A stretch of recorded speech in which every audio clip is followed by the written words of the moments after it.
Welcome back to R&R Sugarloaf Farm, everyone. I'm finally over my cold. The family's finally recouped.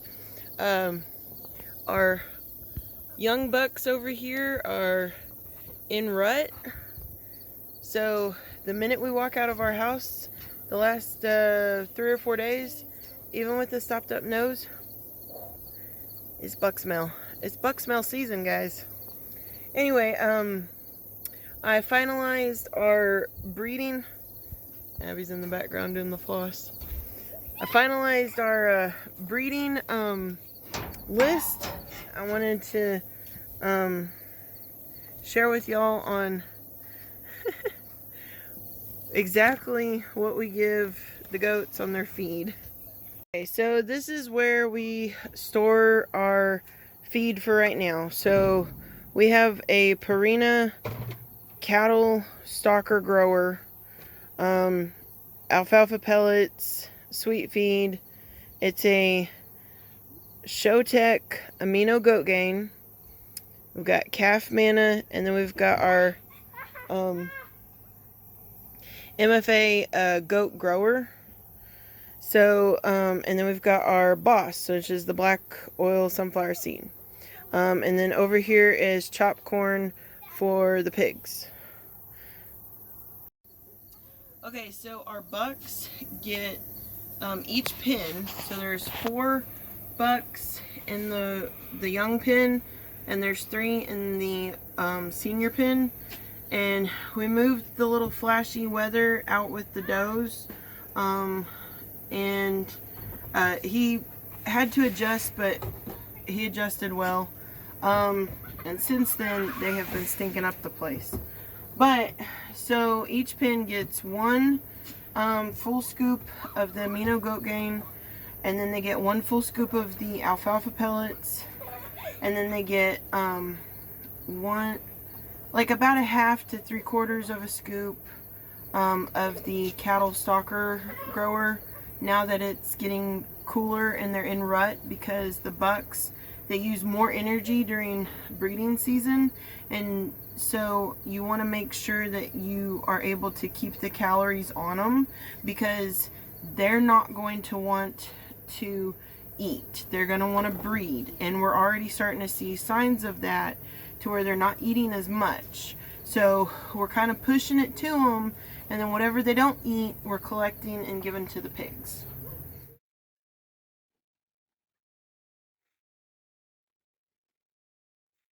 Okay, so for our does, they're on kind of the same regiment except for the babies.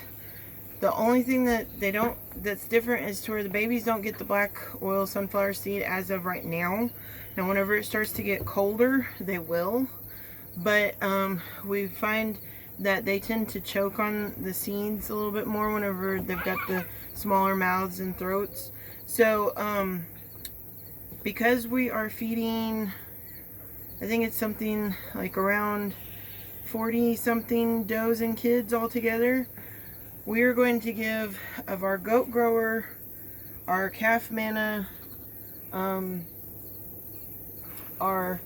the cattle stalker, the sweet feed, and the alfalfa. We're giving 2 full scoops. And okay, so whenever I'm talking scoops, I'm talking the feed scoops that are like the 3-quart size. And I know that it probably, some of you are like, oh, that's too much feed. But you have to also remember, not only are we feeding Nigerian goats and dairy goats, but we're also feeding Boer goats, which require a lot more than the dairy goats.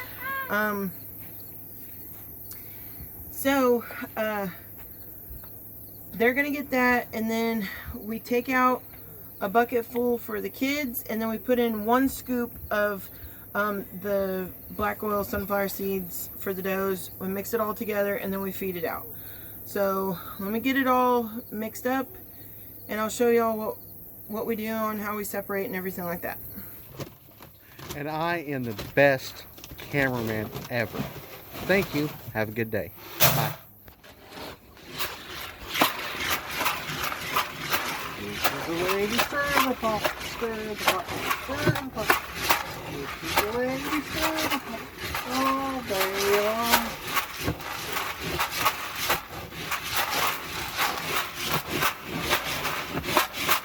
I'll stir it up. This is what I have to deal with every day. Yeah. Okay, so Mason and Abby are out here helping us water. We've got the bucks fed. So now we are gonna separate the does.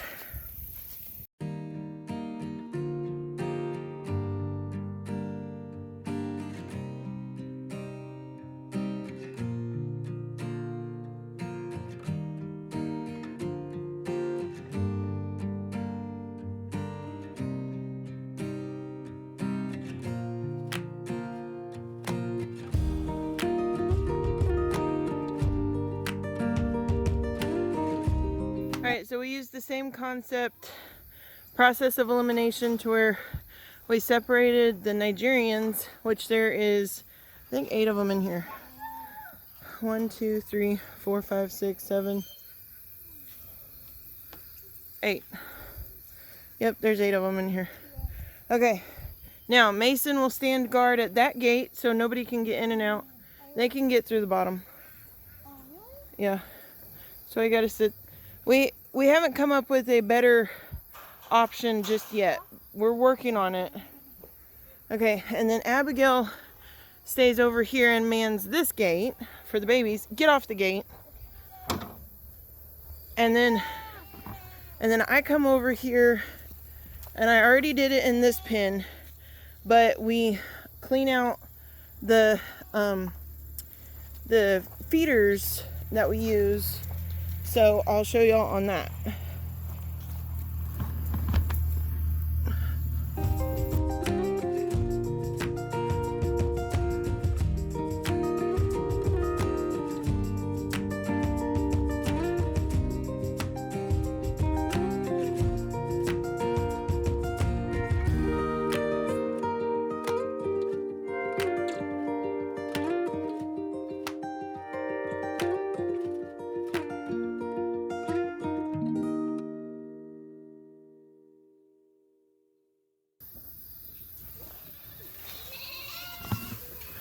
So we had a few to escape from the Nige pen, but whenever they don't escape, all the boars come over here, and Lucky, Alfie, and Splint come over here as well. And then we feed out the rest over here to the Niges. And no Abigail. So we feed out over here, and we shut them in until they get their fill, and then we'll open up all the gates. And usually Lucky, because we don't want her climbing the fence into the kid pen, we'll allow her to come over here. Oh good, and Reba's coming back. There we go.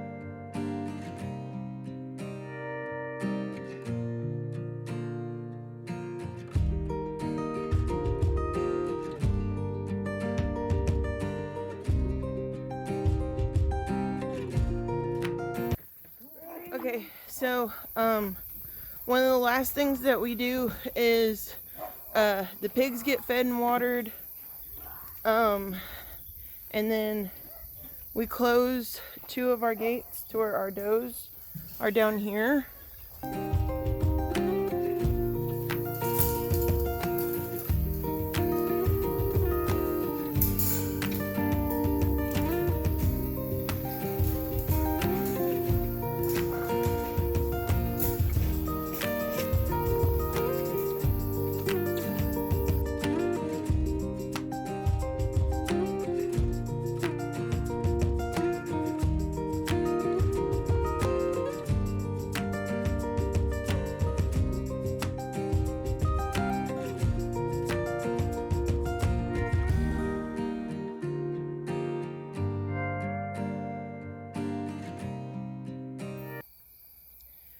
Okay, so we've watered everybody. We've fed everybody. We have already opened up this pen to the Nigis to where the boars will come. They'll just go back and forth. And then once we get completely done feeding and watering with the pigs, because we try to do, we try to let the babies go as long as possible.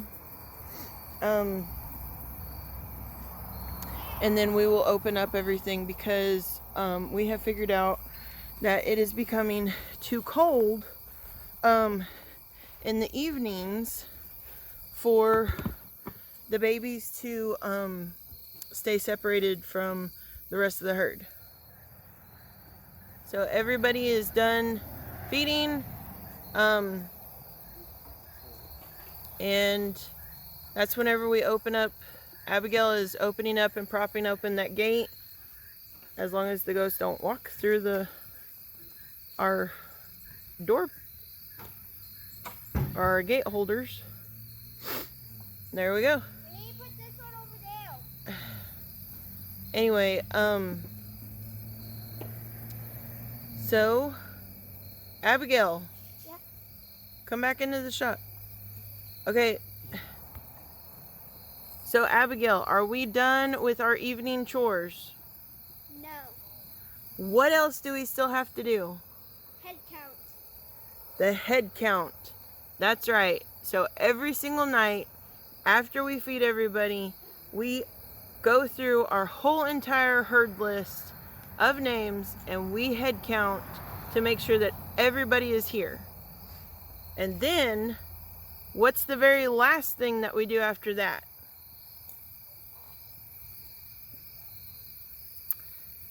We lock Cracker in here with the does. Oh boy. We lock Cracker in here with the does and we feed him some dog food. Alright, so one of the last things is we make sure and secure all the gates.